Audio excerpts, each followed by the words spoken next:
국내에 계신 스픽스 구독자 여러분 안녕하세요. 오창익입니다. 오늘 오전 헌법재판소가 최재해 감사원장과 이창수 서울중앙지검장 등 3명의 검사에 대한 국회 탄핵소추를 기각했습니다. 8대0, 8대0이었습니다. 그렇다면 윤석열은 이 밖에도 챙겨봐야 할 현안들이 많습니다. 정치를 보는 마키아벨리, 오늘도 최고의 전문가 모셨습니다. 정치를 제대로 아는 전문가 박진영 평론가 모셨습니다. 어서 오십시오. 네, 안녕하세요. 싸구려 유시민 박진영입니다. 네, 중저가가 난 거. 중저가가 났으니까, 네. 싸구려보다는. 늘 뭐 겸손하고 낮은 자세로 임하겠습니다. 네, 아유 감사합니다. 오늘 감사원장 탄핵 기각됐어요. 98일 만에. 감사원장은 뭐 즉시 업무 복귀했고 일단 어떻게 평가해야 될까요? 뭐 예측했던 바죠. 사실 감사원장은 헌법기관입니다. 이게 사실 황당무계한 상황이죠. 네. 대통령이 임명하는 행정부의 소속인데 헌법기관이다. 이제 헌법에 나와 있기 때문에 헌법기관인 건데 이 헌법기관의 장이 이제 감사 관련되는 문제들, 특히 이제 전현희 전 권익위원장의 이제 표적 감사 문제라든가 대통령의 이제 감사원 관련 훈령 위반 뭐 이런 내용들로 원래 좀 탄핵되기는 현실적으로 어려운 건 사실이에요. 네. 그러나 이 부분들은 정치적인 부분입니다. 정치적인 부분이라는 이야기는 저 정도 정치적으로 논란거리가 되면 본인이 자진 사퇴하는 게 맞습니다. 자진 사퇴하지 않은 윤리성이 결여된 사람, 그리고 정치적 판단 능력이 결여된 사람, 균형감이 결여된 사람입니다. 그러나 헌법적 위반 사항은 뚜렷하지 않기 때문에 탄핵은 기각되었다. 이렇게 두 가지를 분리해서 보는 게 맞습니다. 네. 문제가 없다는 건 아니다. 문제가 없다는 건 아니죠. 네. 제가 예를 들어 볼게요. 2003년도로 기억합니다. 김두관 행정자치부 장관이 국회에 의해서 해임 건의안이 올라옵니다. 네. 해임 건의안이라는 것은 법적 구속력이 전혀 없습니다. 그렇죠. 건의하는 거죠. 건의안입니다. 네. 그래서 노무현 대통령이 김두관 행자부 장관을 해임할까 말까 고민을 합니다. 그런데 김두관 장관이 먼저 알아서 사표를 던집니다. 대통령에게 부담을 주기 싫다. 그리고 야당의 표적이 되어서 행자부 장관으로서 역할을 수행하기 어렵고 정쟁 요소가 된다. 이 정치인의 자세입니다. 고위공직자의 자세입니다. 책임지는 자세. 책임지는 자세죠. 네. 이 사람들은 논란이 있더라도 법적으로 내가 감옥 갈 일만 없으면 이 자리에 앉아 있겠다라는 정말 뻔뻔하고 낯두꺼운 자세로 공직 사회를 임하고 있는 겁니다. 이상민 행안부 장관 보십시오. 이태원 참사가 있었으면 당연히 사표 내는 거 아닙니까? 그게 윤리적 도덕적 책임 내는 거 아닙니까? 그러나 법적으로 문제 없으니까 나는 그 자리에 앉아 있겠다라는 그런 법비들의 뻔뻔한 자세로 이 정권을 운영했기 때문에 저는 이 사람들이 탄핵되지 않았더라도 잘못이 없다는 것에 저는 전혀 동의할 수가 없습니다. 결국 법적으로 문제가 없다는 것도요. 법의 자태를 가지고 따져본 적도 없잖아요. 이상민이 정말 법적으로 잘못이 있는지 없는지 지 판단이잖아요. 그렇죠.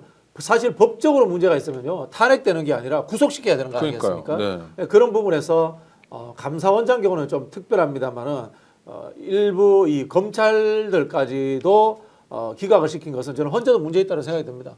솔직히 말씀드리면 헌법기관이 아닌 일반 공무원들 같은 경우에 공무원상의 윤리적 문제라든가 징계사유만 돼도 해임시키는 게 맞아요. 근데 네. 그런 사람들까지도 탄핵에 해당되는 절차를 만들어 놨다는 게 우리 헌법이 저는 한편으로 코미디라고 생각합니다. 무슨 검사 나부랭이를 탄핵까지 합니까? 그냥 징계 절차에서 부처에서 해임시켜버리고 하면 되는 거죠.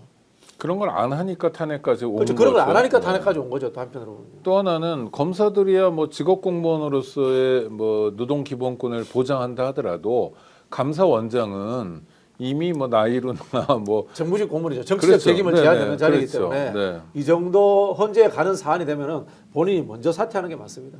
네. 뻔뻔한 윤석열 치하에 똑같은 그 정무직 공무원들이기 때문에 이런 행태를 보인다고 봅니다. 검사들에 대한 탄핵도 전부 기각이 됐습니다. 근데 느낌이 박 선생님 말씀하신 것처럼 좀 아주 정밀하게 따지는 거 아니냐, 법적인 요소를 마치 형사 재판하듯이. 네. 그거는 조금 의아한 것 같기도 하고 그런데요. 우리나라의 이제 탄핵 제도가 헌법 위반이라거나 법률 위반의 경우에 이렇게 되어 있습니다. 네네. 근데 이게요 광의의 개념입니다. 헌법이 들어간다는 그렇죠. 거죠. 법률 위반이 있으면은 아주 협소하게 형사법적인 문제입니다. 네. 그런데 광의의 개념이라고 하는 것은 그 자리를 수행할 수 없다는 뜻입니다. 예를 들어서 들어보겠습니다. 검사가 이창수 서울중앙지검장이 알코올 중독자다. 그러면 해임해야 됩니까? 안 해야 됩니까? 해임해야죠. 그럼 이 사람은 헌법 위반입니까? 법률 위반입니까? 넓게 보면 헌법 위반이겠네요. 헌법 위반이죠. 네. 법률 위반 아니잖아요. 해임해야 되는 거예요. 네. 그래서 제가 봤을 때 헌법재판소들도 전부 다 판사들이 앉아 있으니까 이런 수준의 결정을 하는 겁니다. 너무 좁은 의미로 해석을 하는 법 거죠. 기술자로서의 맞습니다. 좁은 뭐 영역. 법조인들 네. 대단한 것 같지만요. 특히 헌법 해석에 있어서는 저희 같은 정치학 하는 사람은 늘 그런 이야기입니다. 헌법은 정치학이야. 네. 라는 이야기를 늘 합니다. 네. 네. 야, 서울중앙지검장이 만약 알코올 중독이라면 네. 당연히 그만둬야 되는데 그렇죠. 하니까 순간적으로 떠오르는 인물이 하나 있는데 네, 그분은 좀 대통령 아니 질문을 그분도 만약에 알코올 중독 진단 받았다면 대통령에서 해임돼야 되는 겁니다. 그렇죠. 네, 신경수약도 해임돼야 되는 겁니다. 사실은. 네. 대통령직을 수행할 수 없지 않습니까? 헌법적 가치로서 국가를 수호하고 운영할 만한 상황이 아닌 겁니다. 그러면 해임돼야 되는 거예요. 그러니까 20년이 더 넘었는데 당시 노무현 정부 때 김두관 장관만큼의 공적 책임을 지겠다는 사람이 정말 없네요. 지금은. 이번에 우리 그 지기현 판사 문제로 네. 대한민국의 이 엘리트라고 하는 이 사법고시 출신들의 민낯이 그대로 드러난 겁니다. 뻔뻔함, 기회주의적 속성들, 그 다음에 어쨌든 책임지지 않으려는 자세들, 이런 사람들이 한국 사회에서의 엘리트로서 자리 잡아왔던 거예요. 그건 이제 일제 강점기 이후에 엘리트가 무엇인가, 엘리트를 어떻게 만들 것인가라는 합의가 되지 않은 상황입니다. 네. 그 어려운 시험 통과하면은 엘리트다라는 잘못된 고정관념이 작동했던 거예요. 그래서 시험 친 사람들을 엘리트로 만들어서 우리 사회를 운영하게 했는데 이제는 이 종말을 구할 때가 됐습니다. 한국 사회도 70년 이상 민주주의와 산업화 활동에서 성숙했고 시민사회도 성숙했기 때문에 저는 이제는 다음 정부에 들어서는 이 법비들이 지배하는 이 엘리트 사회 구조를 완벽하게 한번 바꿀 시기가 됐다고 생각합니다. 네. 왜 헌법재판소는 판사들이 다 앉아있고 왜 선관위에도 판사들이 앉아있고 지역 선관위조차도 판사들이 겸직을 합니까? 판사들이 무슨 정치를 알고 판사들이 무슨 민주주의를 알기 때문에 지역에 있는 선관위 위원장들도 판사가 겸직을 합니까? 이거 싹 바꿔야 됩니다. 그렇죠. 문제 해결 능력이 없다 이런 생각도 많이 들고 또 하나는 윤석열 내란 일당들이 끊임없이 지금 퍼뜨리는 게 부정선거 뭐죠 이런 거잖아요. 네네. 그러면 선관위가 가장 급한 문제 아닙니까? 자기들이 부정을 저질렀다는 건데 그리고 계엄군도 출동하고 이런 상황이면 아주 적극적으로 그게 아니라는 해명을 걸 해야죠. 떠들고 다녀야 되잖아요. 자, 선관위가 헌법기관입니다. 그러면 선관위가 MBC, KBS에 자 시리즈 특집으로 우리가 출연하고 돈 되겠다. 부정선거가 아니라는 시리즈로 국민 개봉 프로그램을 만들자. MBC, KBS가 거절할 수 있겠습니까? 그렇죠. 거절 못합니다.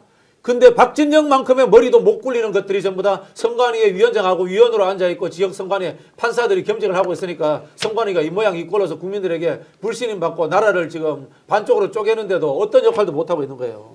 근데 지금 말씀 중에 좀 과한 말씀이 있어서 박진영만큼도라는데 박진영만큼이 굉장히 높은 수준이기 죄송합니다. 때문에 네, 선관위 화가 났습니다. 사실은. 판사들이 그거 못 쫓아갑니다. 박 네, 선생님. 지기현 판사 이후로 제가 너무 네. 화가 나가지고 네, 좀 흥분을 했습니다. 자, 아니요. 당연하신 말씀이고요. 근데 이번에도 재판관 전원 일치 8대 0이에요. 그러면 야, 이거 윤석열은 어떻게 되는 거예요? 윤석열도 8대 0이죠. 아, 그래서요? 역설적으로? 네네. 저는 감사원장은 모르겠는데요. 네. 이창수 중앙지검장 같은 경우는 소수위원 나왔을 거라고 봅니다. 네. 근데 합의를 만들어가는 과정인데요. 이때는 제가 또 이 헌재 재판관들을 좀 칭찬도 좀 해드리겠습니다. 칭찬도 해드릴 것 같은데 지금 윤석열 탄핵 인용을 이끌고 싶어하는 헌재 재판관들이 이창수 문제라든가 이런 부분에서 많이 양보를 해준 것 같아요. 네. 전략적이고 때로는 정무적 고려를 통해서 양보를 함으로 인해 가지고 윤석열 탄핵 선고도 만장일치로 만들어내려고 하는 노력들을 하고 계신다라는 생각이 들었습니다. 즉 그래서 제가 봤을 때는요. 헌법재판관이라는 자리가요. 법리 해석 잘하는 자리 아니에요. 그거 저도 해석합니다. 우리 오창익 국장님도 해석할 수 있습니다. 보편적으로 이 한국 사회가 거의 대학 교육 다 마쳤잖아요. 네. 인문사회 교육 좀 받은 사람들, 법학개혁이라 개론이라 헌법 읽은 사람 정도면 그거 다 판단할 수 있거든요. 중요한 거는 나라를 위해서 정치적 판단, 국민 여론에 얼마나 민감한가 그런 것들을 이해할 수 있는 사람이 헌법재판관 되는 거예요. 보수냐 진보냐 하는 게 중요한 게 아니에요. 네. 그래서 사실은 저는 이런 생각까지요. 헌법재판소도 헌법기관이면서 또 합의제 기관이지 않습니까? 네. 합의제 기관에는 소신과 이념이 투철한 사람이 없는 게 좋다고 봐요. 아, 그렇죠. 네, 저는 어떤 김명수화 면에서는. 시키는 게 네, 좋다고 봅니다. 네. 전 김명수 대법관 네, 같은 네. 대법원장. 약간 좀 흐리멍덩한 분 이런 분들이 다 되는 게 옳지 않나 이런 생각해 봅니다. 네. 그러니까 심지가 아주 굳은 사람은 곤란할 수도 있죠. 예, 왜냐면 특히 이념과 극단적으로. 소신이 강한 사람은 네, 극단적으로 문제가 갈 될 수 수 있죠. 있으니까. 원래 우리가 막스 베버가 직업으로서의 정치라든가 이런 이야기를 하지 않습니까? 네. 소신윤리보다는 책임윤리가 강해야 된다라는 이야기를 하잖아요. 네. 알겠습니다. 굉장히 많은 분들이 동시 접속해 주시고 계신데요. 아이고, 좋아요는 별로 안 눌러주고 계시네요. 좋아요 많이 눌러주시고 그럼으로써 많은 분들이 이 방송 함께 할 수 있었으면 좋겠습니다. 좋아요, 구독 아직 안 하신 분들은 챙겨주시기 바랍니다. 계속 질문 드리는데 그러면 헌법재판관들이 약간 정무적 판단을 하는 거냐? 오히려 좌고우면 하면 안 되고 원칙대로 가야 되는 거 아니냐? 뭐 이런 의문이 생길 수도 있을 것 같은데. 아니죠. 네. 이 헌법이라는 것이 누가 해석하느냐에 따라 다른데 원칙이 어디 있습니까? 아, 네. 네, 헌법을 해석을 하지 않습니까? 그럼 글을 읽는데 누구나 똑같이 읽을 수는 없는 겁니다. 그렇죠. 그러면은 AI 갖다 놓아야죠. 왜 그 사람이 앉아가지고 판단합니까? 그렇지 않습니까? 네네. 판사들마다 판결도 다르잖아요. 뭐 그런 측면에서는 당연히 지금 상황은 정무적 판단을 해야 된다. 윤석열 탄핵이 기각되면 어떻게 되고 인용되면 어떻게 되느냐라는 정무적 판단을 해야 된다고 보고요. 저는 윤석열 탄핵이 기각되면 나라 망한다라는 기본적인 생각을 갖고 판단하셔야 된다고 봅니다. 헌법재판소는요. 우리나라 헌법재판소는 두 가지 측면이 있습니다. 네. 헌법을 해석하는 측면이 있고요. 인사적 측면을 하고 있습니다. 인사적 측면을 하는 데서 국가 원수로 해당되는 대통령까지 다루고 있습니다. 그건 뭐냐면은 대통령의 인사상 문제를 다룰 만큼 국가의 어른들이 앉아있는 자리가 헌법재판소라는 뜻입니다. 그래서 이 사람들은 나는 국가의 어른이다. 그런 측면에서 우리 국가가 잘 되려면 어떻게 돼야 되는가. 기각하는 것이 잘 되는가. 인용하는 것이 잘 되는가라는 정치적 판단을 할 수밖에 없는 겁니다. 그걸 못할 거면 그 자리에서 내려와야 됩니다. 저는. 독일의 정보기관의 이름은 헌법보호청이라고 하는데 네네. 그러니까 우리나라의 헌법재판소는 일종의 헌법보호기관의 역할도 하는 거네요. 그러니까 그렇죠. 헌법수호기관의 역할. 뭐 저는 개인적으로 헌재를 이제 개헌한다면 없애는 게 맞지 않나라는 네네. 생각을 늘 갖고 있는 사람입니다. 헌법 해석 기능은 대법원으로 주고 네. 개헌을 해서 상원을 만들어서 상원이 인사에 관한 최종 권한을 가지는 것이 맞지 않나. 그게 민주주의 원칙에 저는 맞다라고 생각을 하는데요. 어쨌든 현행 헌법에 의해서는 헌법재판소가 헌법 해석의 권한과 인사의 권한 두 가지를 다 갖고 있기 때문에 국가를 생각하는 원로의 입장으로서 판단해 줄 것을 진심으로 부탁을 드리겠습니다. 헌법재판소가 좀 아쉬운 부분은 민주적 정당성이라는 측면에서 좀 부족함이 있다. 부족하죠. 네. 우리는 헌법재판소 재판관 임기가 6년이잖아요. 네. 대법원도 6년이잖아요. 네. 미국은 어떻습니까? 외국은 죽을 종신입니다. 죽을 종신입니다. 때까지였죠. 종신을 하는 이유가 국가의 어른이라는 뜻이에요. 어른이라는 뜻. 네, 그런 개념이 포함되어 있는 겁니다. 이 원래 이 젖지라는 판사의 개념 자체가 신탁의 영역입니다. 네네. 과거에 이제 이게 우리가 하고 있는 제도라는 것은 다 그리스 로마에 원용된 거 아닙니까? 네네. 그렇죠? 원용된 건데 신의 영역을 바탕에서 하는 거기 때문에 국가의 어른, 신탁의 영역에 해당되는 신이 아니면 인간을 원래 징벌하면 안 되는 거예요. 인간의 역사라는 것들은. 근데 그거를 우리가 인간세라는 인간 세상이라는 것을 새로 만들면서 헌법이라는 신의 영역에 해당되는 규정을 만들어 놓은 겁니다. 그래서 이걸 헌법의 기준에서 판단하는 거기 때문에 나는 그것을 해석하는 국가의 어른이다 또는 제사장이다라는 그런 느낌을 가지고 임해 주셔야 되는 거예요. 그리고 어른으로서의 이미지가 부족하면 굉장히 오래 하시고 네네. 그럼으로써 권위를 자꾸 갖게 되고 국가적으로 그 권위를 인정해주고 네네. 그래서 어른이 아닌 분은 어른으로 만들어드리는 기능도 있겠네요. 그렇죠. 우리나라 사실은 알고 보면 평등주의적 사고가 네네. 강합니다. 왜냐하면은 일제강점기와 6.25 전쟁, 이 압축적 근대화를 갖추면서 귀족 사회가 해체됐잖아요. 네.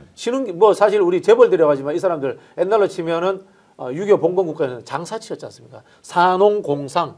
저 밑에 있죠. 제일 밑에 있던 사람들이 지금 그 돈을 벌어서 양반하고 결혼도 못해요. 그렇죠. 네. 천민 자본주의가 되면서 귀족이 됐단 말이에요. 네, 그런데 네. 유럽 사회는 젠틀이라든가 융커라든가 이런 귀족들이 사실은 자본주의로 넘어왔어도 민주주의와 자유주의와 결합하면서 어느 정도의 노블리스 오브 실체를 형성하고 있어요.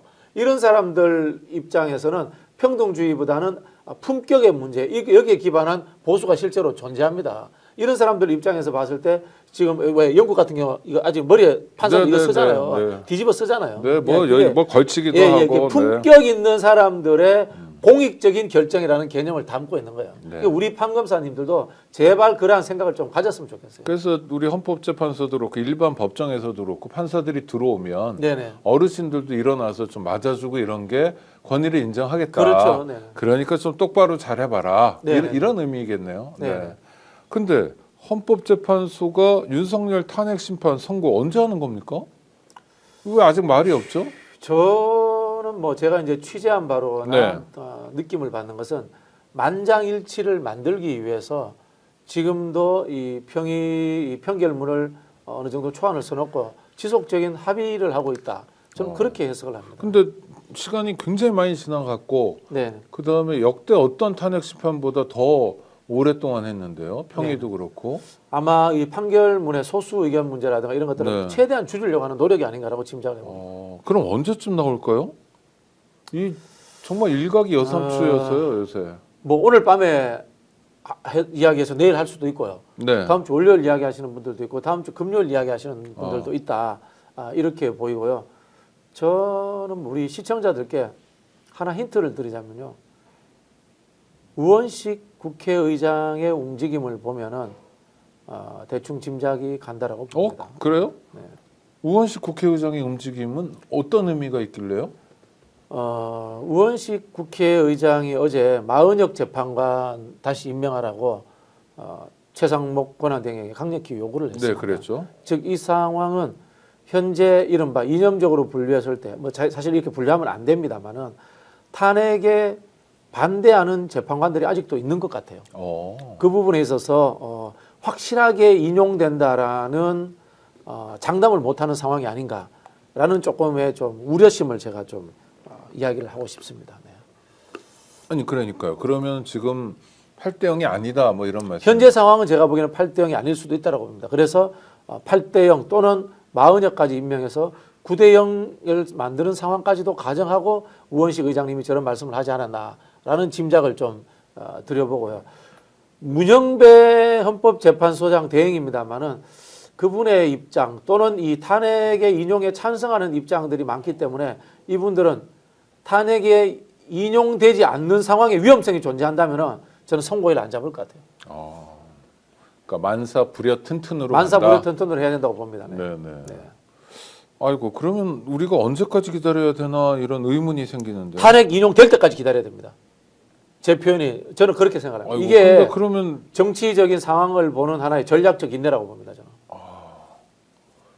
너무 힘들어지는 거 아닌가요? 힘들어도 어쩔 수 없죠. 탄핵 안 되는 것보다 낫죠. 아니 그래도 좀 희망적인 얘기를 해주십시오. 그러니까 이를테면 아니 그냥 막연한 희망 말고 네네. 물론 탄핵 인용될 때까지 기다리는 거 맞죠. 그래 네. 나라가 안 망하려면 그렇다 하더라도 뭐 2달 3달 기다리고 이런 건 아니. 4월 18일 전에는 해결이 되겠죠. 4월 18일이요? 두 명의 헌법재판관이 바뀌어야 되지 않습니까? 네네. 그 전까지는 저는 해결이 된다라고 보고요. 선고일이 잡힌다면은 제 추정은 만장일치로 탄핵 인용이 될 것이다라고 말씀드리고 싶습니다. 아이고, 야 이거 좀 우리 구독자 여러분들 많이 놀라시고 속상하시고 그럴 텐데 박진영 선생의 말씀은 4월 18일 이전엔 되니까 조금 그 문제에 대해서는 여유 있게 보는 게 좋겠다. 네. 왜냐하면 인용이 중요하니까. 인용이 중요하죠. 윤석열을 파면시키는 게 중요하니까. 네네네. 네. 하여튼 결론은 그래도 저는 뭐 제 이야기가 틀렸으면 좋겠어요. 네. 내일 당장 잡히고 다음 주 월요일 날 당장 잡혀가지고 윤석열 탄핵이 되었으면 좋겠다는 제 바람이 있습니다. 네, 있습니다. 이게 당연히. 저의 바람입니다만은 제 또 하나의 헌법재판관들에게 드리는 충원은 탄핵이 인용 안 될 것 같으면 선고 잡지 마라. 이 말씀 드리는 겁니다. 역으로. 네. 네, 알겠습니다.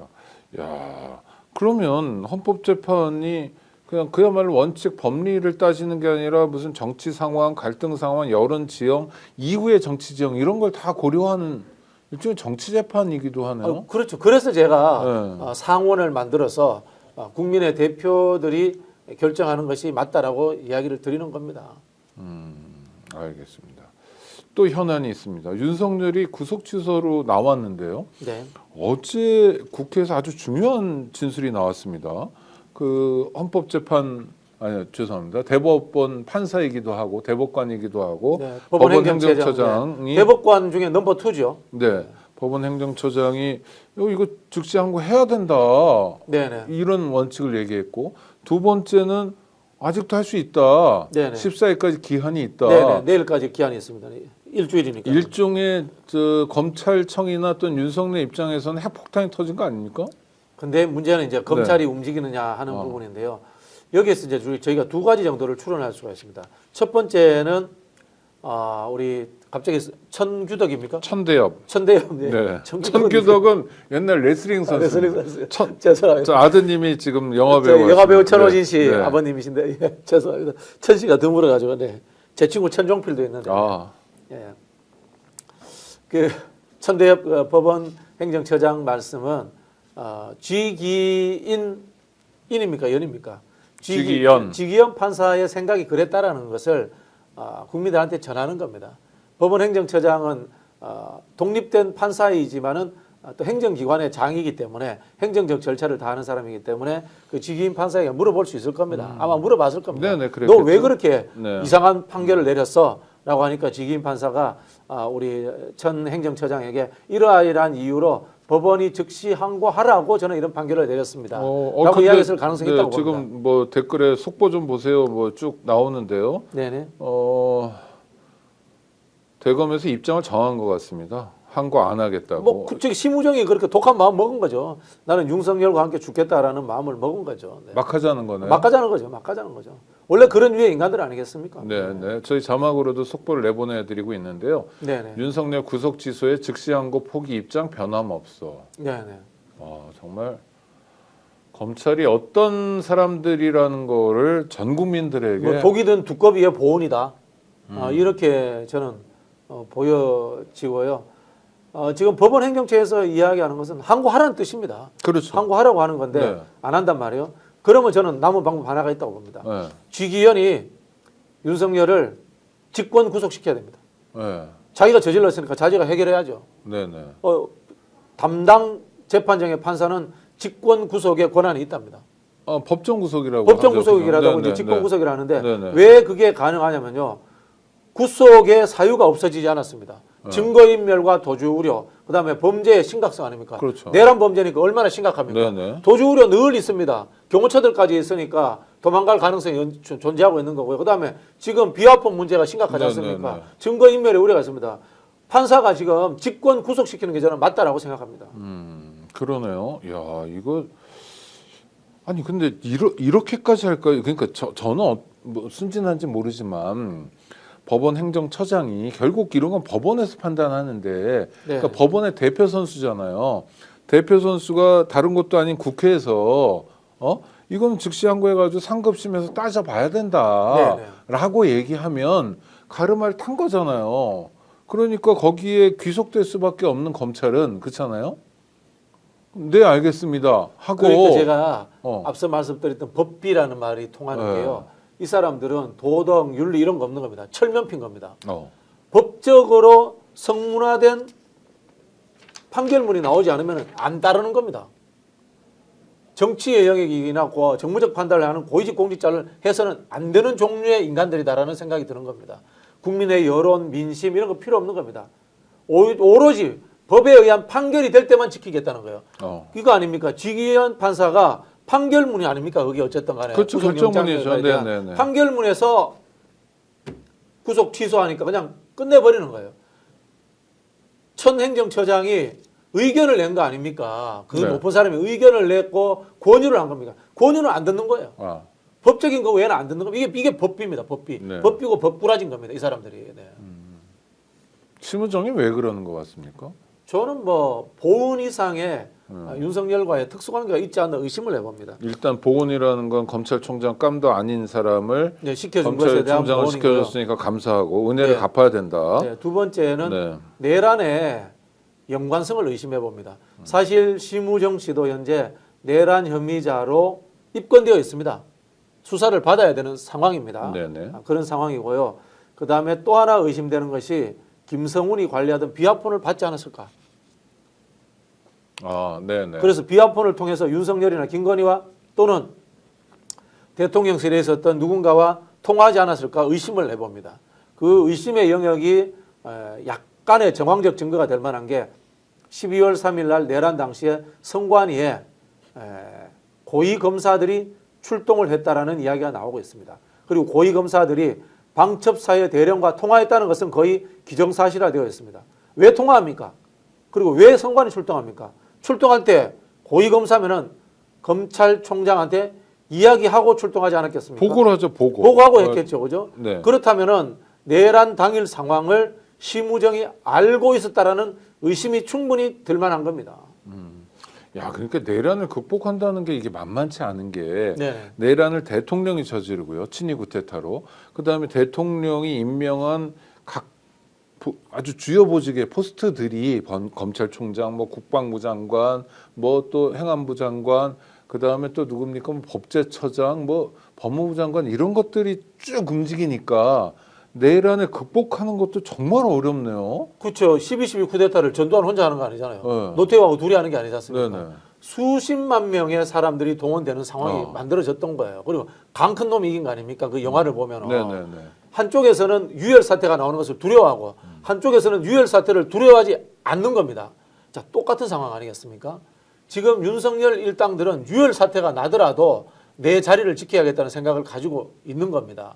그런 상황이기 때문에 거기에 있는 부역자들에 대해 가지고 지금도 저는 윤석열이 전화통 붙들고 너 같이 죽을 거야 나하고 내가 입만 뻥끗하면 나 혼자 죽을 것 같아 너도 같이 죽어 저는 이렇게 협박하고 있다라고 의심합니다. 아니 그리고 실제로 헌법재판 과정에서 보면 윤석열이 이 자기 잘못을 뭐 군사령관이나 이렇게 자기 부하에 해당되는 사람들에게 막 돌리는 모습들이 나오잖아요. 그렇죠. 네. 비겁한 사람인 거죠. 한편으로 보면은 내가 살면은 다시금 너희도 살릴 수 있다라는 그런 이야기를 또 했을 수도 있습니다. 네. 당분간 너희가 책임져. 이런 이야기 저는 했을 수도 있다고 봅니다. 김용현이라든가 윤석열을 아직도 따르는 듯한 사령관들은 그런 생각할 겁니다. 지금 상황에 내가 아무리 여기서 삭삭 빌고 죄를 실토하더라도 양형 기준에서 죄가 조금 떨어질 수는 있지만 어차피 나는 연금도 못 받고 군대에서 퇴출되고 감옥 간다. 그러나 윤석열이 다시 유혈 쿠데타로도 일으킨다거나 헌재에서 기각된다면 나는 다시 살아날 기회가 생긴다. 다시금 복권과 일확천금의 기회가 생길 수 있다. 이런 환상에 빠져 있는 겁니다. 그래서 끝까지 윤석열을 추정하는 상황이 저는 일어나고 있다고 봅니다. 환상이 아니더라도요. 심우정이나 하여튼 이런 범죄 혐의자들은 네네. 절박할 수도 있겠네요. 절박할 거꾸로. 수도 있죠. 네. 절박할 수도 있죠. 나 이거 아니면 죽는다. 그렇죠. 저희는 윤리를 따지고 도덕을 따지고 그리고 상식을 따집니다만 이 사람들은 상식 윤리가 아니라 내 목이 간당간당해. 네. 나는 악질 행동과 나쁜 짓 뒤통수를 치고 사회 상규를 어기고 공동체가 파손되더라도 나는 살아야 되겠어 라는 생각을 하는 겁니다. 이런 인간들이 대한민국의 고위층들이라고 이제까지 고시패스 했다고 이런 고위직까지 가서 국민들을 심판하는 자리에 갔던 겁니다. 이게 정말 한탄스러운 일이에요. 제가 봤을 때는. 댓글에 그런 얘기가 자꾸 나와서 탄핵 이거 물 건너간 거 아니냐 이게 무슨 악의적 댓글인지 아니면 정말 나라 걱정인지 모르겠는데요. 그런 분들이 좀 있는데 한 말씀만 더 주시면 어떨까요? 일단은 기다려 보십시오. 전 세계가 봤지 않습니까? 그리고 전 국민이 봤지 않습니까? 증거가 차고 넘칩니다. 아무리 본인이 이념적으로 보수라고 하더라도 이 상황을 모른 척하지는 못할 겁니다. 그래서 헌법재판관들의 양심을 한번 믿어보시죠. 그리고 우리가 할 수 있는 역할을 다합시다. 그래서 제가 꼭 말씀드리고 싶은 것이 윤석열 측 변호인들이 헌재에 두 가지를 제출했습니다. 웃기지도 않는 수준 이하의 헌법학자들의 의견, 이거는 탄핵 사유가 되지 않는다는 것을 올렸고요. 또 하나는 여론조사를 올렸습니다. 윤석열 탄핵 반대 여론이 높다는 여론조사를 올렸는데요. 그만큼 여론이 중요합니다. 우리 국민 여러분, 여론조사 전화 꼭 받아주십시오. 그리고 탄핵 찬성에 많은 숫자가 올라와야지만이 헌법재판소가 그 눈치를 봅니다. 이 부탁을 꼭 드리고 싶습니다. 아니 근데 또 어떤 분들은 뭐 다 여론 주작인데 뭐 전화 받을 게 뭐 있어 라고 하시는 분도 있는데 그런 생각 하지 말고 전화 오면 받아라. 뭐 보통 이제 갤럽 조사라든가 MBI 조사입니까? 네, MBS 조사입니까? 정도는 좀 받아주시는 게 좋지 않겠나 이런 생각이 듭니다. 네네. 그러니까 그 말씀은 예전에 비해서 보수가 과표집돼서 나타나는 측면도 있지만 네네. 탄핵이 인용돼야 된다는 게 내란 초기보다는 좀 줄어들었죠 지금. 네네 그런 좀 측면이 낮아졌죠. 네네. 그런 면에서 이게 정파적 대결이 되다 보니까 낮아진 측면이 있는데요. 우리 국민들이 많이 좀 응해 주셔야 됩니다. 네. 거듭 부탁을 드리겠습니다. 여론조사에 적극적으로 응해줘야 된다. 지금 국민의힘은 난리 났다 이런 얘기들을 많이 하는데요. 윤석열이 나옴으로써 소위 잠룡들이 다 이무기가 되고 뭐 관심을 지렁이가 됐죠. 지렁이요. 지렁이 또는 이제 도룡뇽이 됐는데요. 네. 만약에 국민의힘은 헌재에서 윤석열 대통령 탄핵이 인용되면은 이 수렁텅에서 벗어날 수가 없을 겁니다. 어. 사람이 앞뒤가 더 표변하더라도 그래도 최소한의 시간과 논리적 구조에 그 정합성이 있어야 되지 않습니까? 네네. 어제까지 윤석열 만세 부르다가 오늘 당장 윤석열과 우리는 절연하고 국민들께 사과합니다. 중도층 여러분 다시 돌아와 주십시오. 이야기할 수 없거든요. 그런 부분에서 국민의힘은 윤석열의 석방으로 인해서 대선 거의 포기 상황으로 흘러가지 않나 그런 생각이 듭니다. 그래서 이 국민의힘 일부에서 끝까지 헌재에서 탄핵 기각되자라는데 오히려 황당무계한 기대를 거는 사람이 숫자가 많아지지 않았나 이런 생각도 해봅니다. 아니 근데 논리 정합성 이런 거는요 지금 봐도 소위 유력 주자라는 사람들 특히 홍준표 대구시장이나 매일 다르죠 그 사람은. 네? 오세훈 서울시장 같은 경우에는 정말 희한한 거짓말들을 반복하잖아요. 네네. 오세훈은 탄핵 찬성했던 사람입니다. 그랬죠. 네, 한동훈하고 둘이서. 네. 네. 네. 아니 근데 명태균 게이트 관련해서도 계속 거짓말하잖아요. 그렇죠. 믿을 수가 없죠 그 사람들 이야기는. 아니 근데 이 사람들은 논리적 정합성하고는 전혀 딴 동네에 있는데 정치인으로서 어떻게 생존이 가능한가요? 이게 뭐 진영 논리 탓이죠. 국민 전체를 대상으로는 거짓말을 잘하더라도 자기 진영의 입장에서 상대 진영과 잘 싸우면은 인정해 줄게. 그게 대표적으로 이제 나경원 의원 같은 사람 아니겠습니까? 네네. 저는 나경원이 뭐 하는 사람인지 사실 잘 모르겠어요. 빠루. 네. 네. 빠루 외에는 기억도 안 나고 또 뭐 그럼 속된 표현 안 쓰려고 합니다만 뭐 토착 외교 뭐 이런 이상한 별명도 가지고 있다. 자위대 창립 몇 주년 뭐 이런 데 네, 참석하고 네. 그랬죠. 네. 사실 진보도 아니고 보수도 아니고 본인이 왜 정치하는지 출세욕 외에는 해석이 안 되는 사람입니다. 저런 사람들이 저쪽 진영에서 스타가 되어 있습니다. 그게 전부 다 진영 논리가 지배하는 정치 탓이한 거 아닌가 뭐 그런 생각도 해봅니다. 네. 심각한. 아니 근데 사실은 이렇게 거짓말 반복하는 사람들은 정치인 또는 공직을 맡을 최소한의 자격이 없다고 판단하는 게 맞지 않나요? 윤석열이 거짓말하지 않습니까? 성관이 부정이 어디 있습니까? 네. 윤석열이 얼마나 수많은 거짓말을 많이 했습니까? 우리 뭐 장모 10원 한 푼 받은 적 없다. 도이치모터스 적자 났다. 다 거짓말했지 않습니까? 눈만 뜨면 거짓말입니다. 아니 근데 지지자 아무리 진영 정치를 어떤 진영에 속해 있어요 제가. 네. 근데 저희 동네 정치인들이 네네. 특히 내노로 하는 대표적인 정치인들이 맨날 거짓말만 해요. 네네. 도덕적인 뭐 원칙도 아무것도 없고 막 그래요. 그냥 사익 추구만 해요. 그럼 지지자로서는 네. 좀 이건 아니지 않나 싶지 않나요? 근데 저런 뭐 것들을 쉽게 말하면은 정당을 좋아하는 마음 또는 제가 봤을 때는 좋아하는 마음보다 상대를 미워하는 마음이 더 큰 것 같아요. 상대를 미워하는 마음이 더 크기 때문에 우리의 잘못은 다 덮어주자라는 논리가 형성된 것 같고요. 이게 사실은 노무현 대통령의 죽음과 박근혜의 탄핵으로 양쪽 진영에 깊이 뿌리 박힌 것 같아요. 우리가 잘하는 것보다 상대가 못하는 것이 행복한 정치. 참 참담한 상황인데. 그건 내일이 없잖아요. 내일이 없죠. 그러니까 우리 정치가 이 모양인 거죠. 아니 그 상대를 미워하는 마음이 근본이라면 네네. 무조건 상대는 감옥 가야 되고 그렇죠, 무조건 그렇죠. 뭐 진짜로 정말로 죽었으면 좋겠고 그런 이런- 생각들 갖고 있는 거죠. 그러니까 지금 이재명 대표 암살하겠다라는 이야기까지 뭐 실제로 나오고 칼 있지 않습니까? 들고 저 살해하려고 했던 사람 그렇죠. 범죄도 있었잖아요. 네네네. 이거 어떻게 바꿔야 됩니까 이거? 저는 일단은 정당 정치가 정상화되지 않으면은 네. 불가능하다고 보는데요. 솔직히 조금 비관적입니다.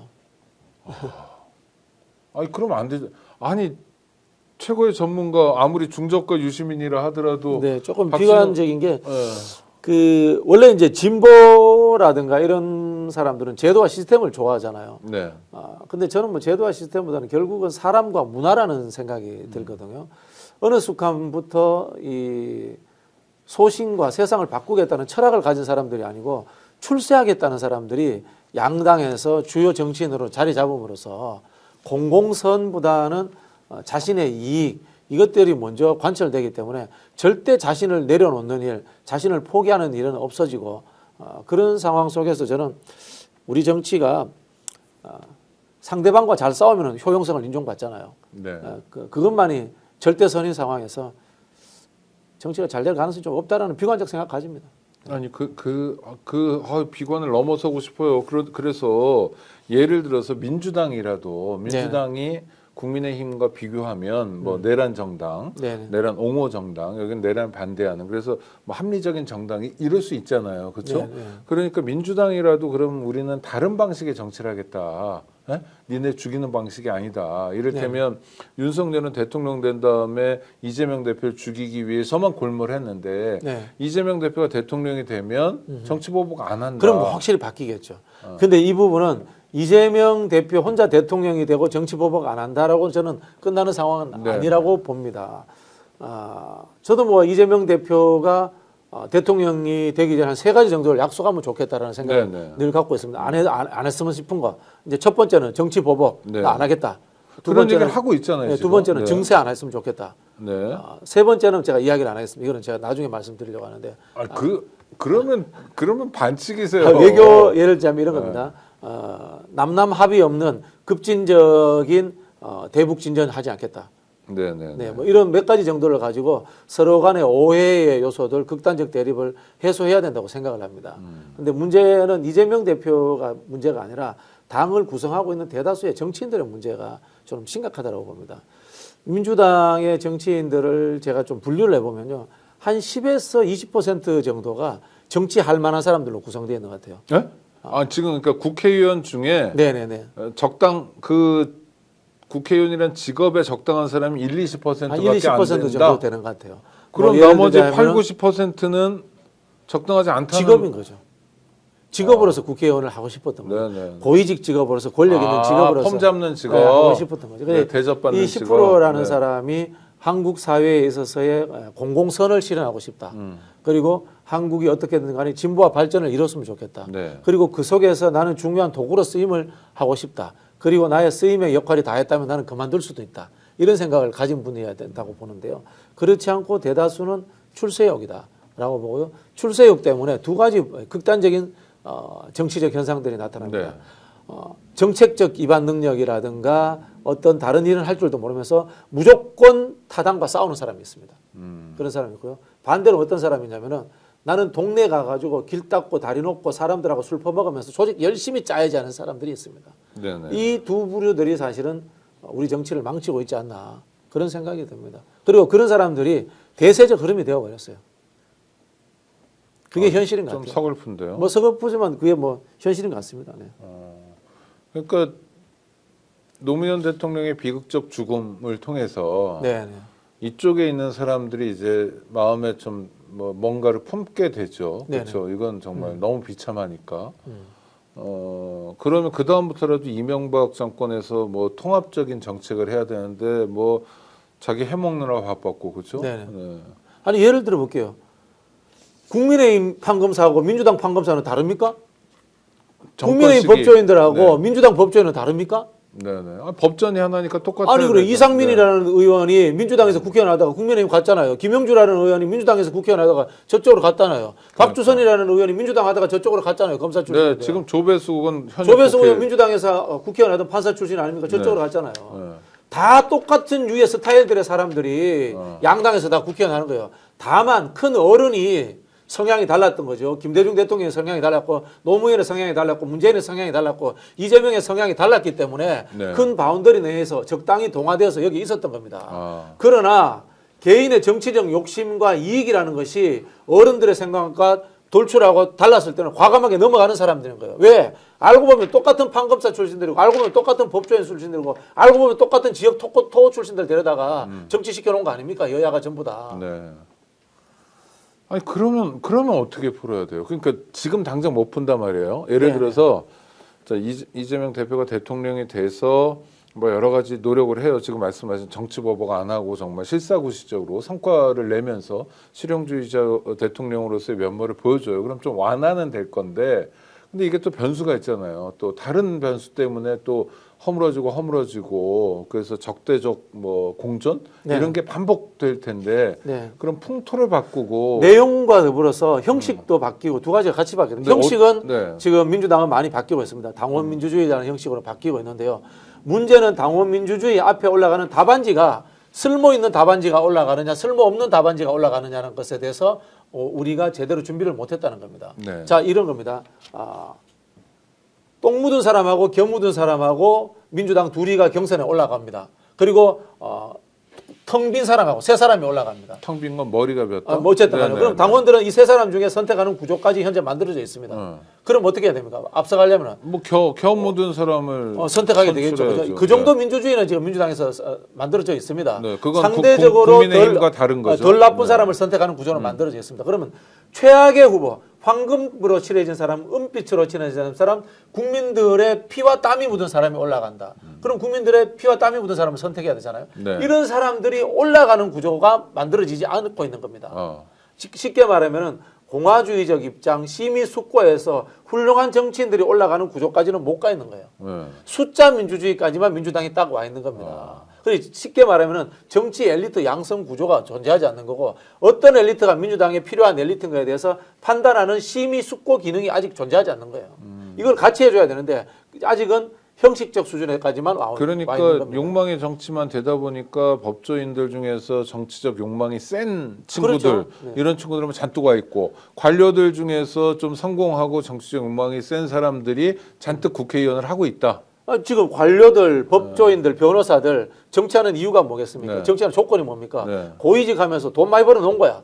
생계에 두려움이 없는 거야. 네. 그렇지 않습니까? 그러니까 너 저기 폼 잡고 그다음에 사회적 신분 상승 한번 옆으로 갔다가 다시 한번 점프해보고 이런 식으로 정치하는 구조 아닙니까? 우리 사회가. 그럼 국회의원을 만약 예를 든다면 국회의원을 해야 될 사람들은 국회 보좌진 출신, 그런 당직자 사람들 출신. 정확하게 하자면 이익 대표가 되는 사람들 해야죠. 이익 대표. 전통적인 진보 네, 정당들은 네. 노조, 농민, 뭐 그다음에 이른바 기층 민중 출신들, 네, 현장 네. 활동가들 중심에서 현장 활동가들이 공부하고 토론해서 익혀가지고 되잖아요. 그런 상황이 많은. 예를 들어 볼게요. 싫어하는 사람이 있을 수 있으면 이지역구 국회의원 한정혜 의원 같은 사람이 네, 대표적인 사람이죠. 노동 출신이죠. 노동운동 하다가 외국 유학 가서 공부를 한 거예요. 네. 그 전문적인 어떤 식견을 넓힌 거예요. 이렇게 정치하는 것이 외국의 이제 상대적인 진보 정당들의 대표적인 사례입니다. 근데 우리는 안 그렇잖아요. 우리는 국민의힘에 가 있던 민주당에 와 있던 고위직 판사하고 고위직 검사하다가 내 고향이 내가 호남이니까 난 민주당 갈게. 내 고향이 영남이니까 난 저쪽 당 갈게. 내가 고위직 공무원 하다가 내 고향이 영남이니까 저쪽 당 가고 내 고향이 호남이니까 민주당 오고 다 그런 거 아닙니까? 기자하다가 내가 동아일보 기자 출신인데 민주당에 가면 국회의원 될 것 같으니 이낙연 온 거 아닙니까? 솔직히. 네.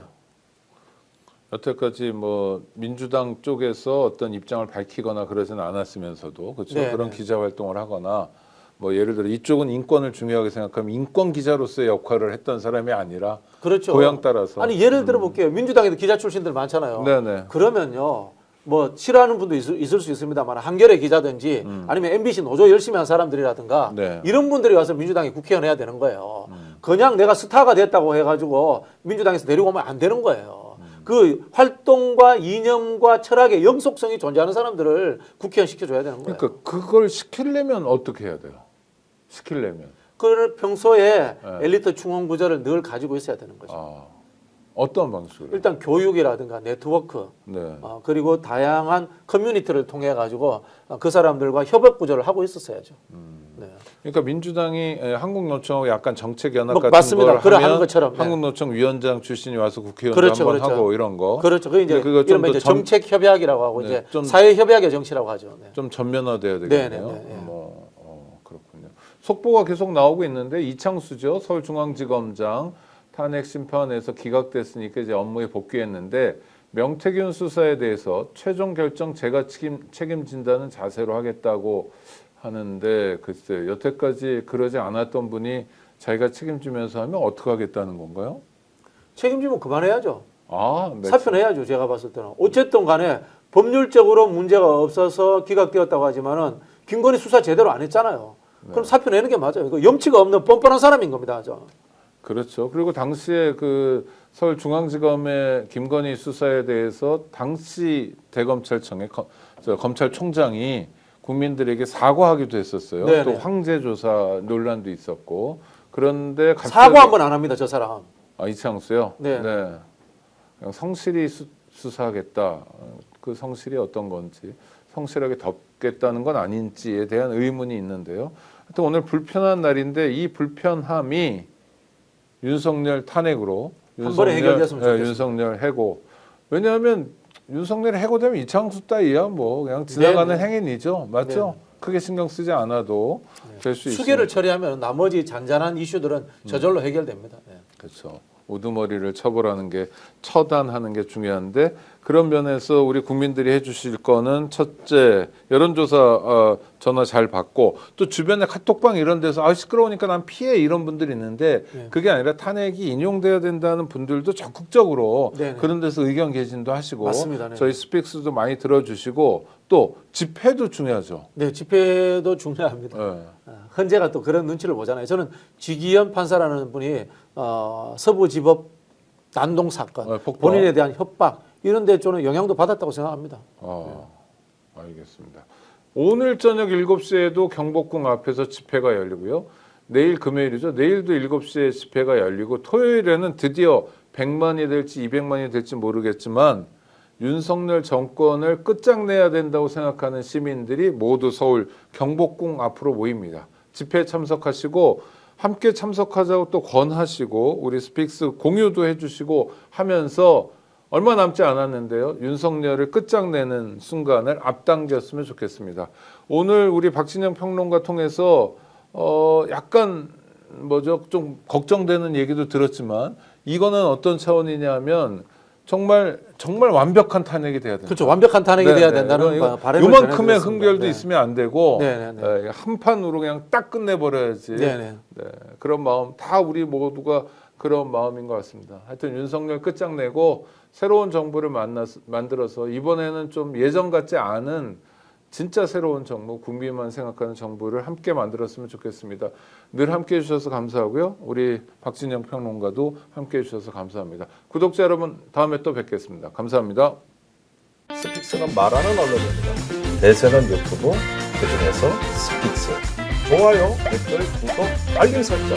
여러분이 저희를 사랑해 주시고 우리가 여러분을 사랑하는 4가지 방법입니다.